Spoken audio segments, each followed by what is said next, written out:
Hi all welcome to Sri vlogs.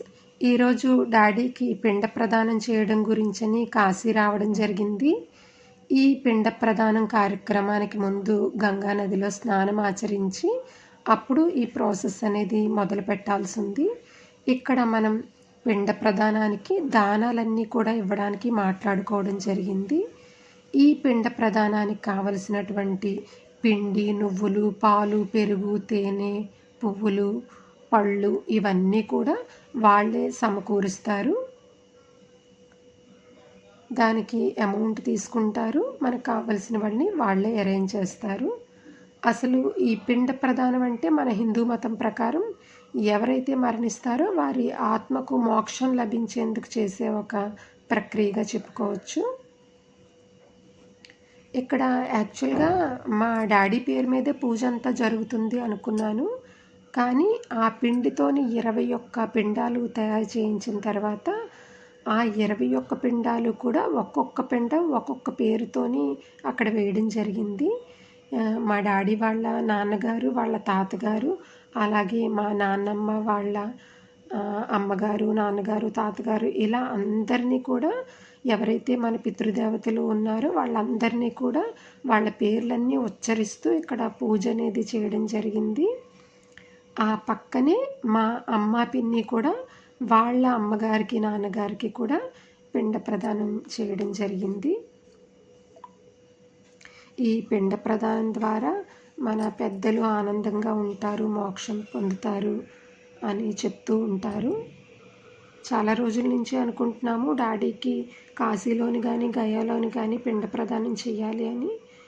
ఇన్ని రోజుల తర్వాత ఈ కార్యక్రమం చేయడం జరుగుతుంది.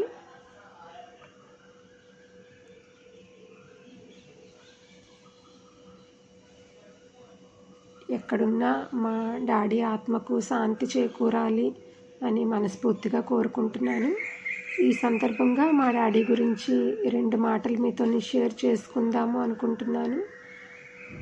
మా డాడీ ఫారెస్ట్ డిపార్ట్మెంట్లో సెక్షన్ ఆఫీసర్గా చేసేవారు. జాబ్ పరంగా చాలా బిజీగా ఉండేవారు. మా చదువులన్నీ కూడా మా అమ్మగారే స్కూల్లో జాయిన్ చేయడాలు కానీ అవన్నీ కూడా మా అమ్మగారే చూసుకుండేవారు. మా డాడీ ట్రాన్స్ఫర్ల మీద వేరే వేరే ఊర్లు తిరుగుతూ చాలా ఏజెన్సీల్లోని కూడా వర్క్ చేయడం జరిగింది. ఫ్యామిలీకి దూరంగా చాలా రోజులు ఉన్నారు. కానీ ఎప్పుడూ మమ్మల్ని చాలా ప్రేమించేవారు, ఎంతగానో ప్రేమించేవారు. ఏ రోజు కూడా మా డాడీ మొహంలోని ఒక కోపం అనేది చూడలేదు. ఎవరిని ద్వేషించేవారు కూడా కాదు.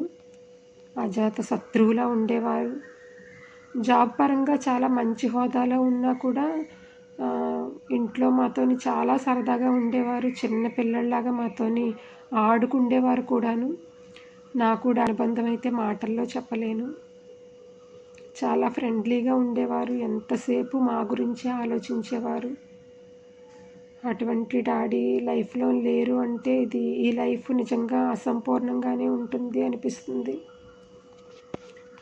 పాపం ఎప్పుడు కూడా వర్క్ బిజీలోనే ఉండేవారు. కాకపోతే రిటైర్ అయిన తర్వాత పిల్లలతోని, మనవలతోని చాలా హ్యాపీగా ఉండాలి అని ప్లాన్ చేసుకున్నారు. కానీ కరెక్ట్గా ఆ టైంలోనే ఒక యాక్సిడెంట్ రూపంలోని మా డాడీ కలలన్నీ కూడా కొలాప్స్ అయిపోయాయి. డాడీ లేని లైఫ్ అనేది చాలా బాధగానే ఉంది.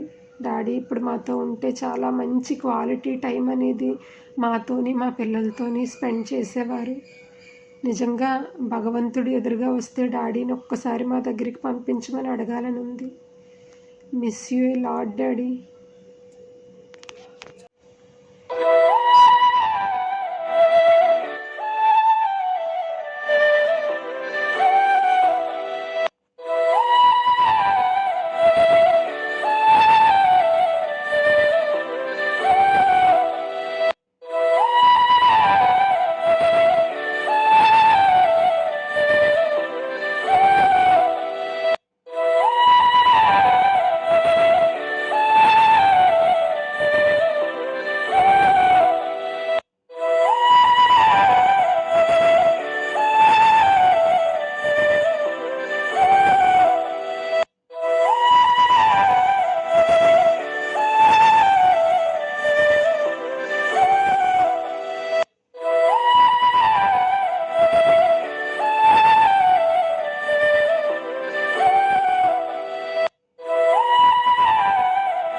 పిండ ప్రదానం పూజా కార్యక్రమం అంతా కూడా అయిపోయింది. ఇప్పుడు ఆ పిండాలని మనం గంగా నదిలోని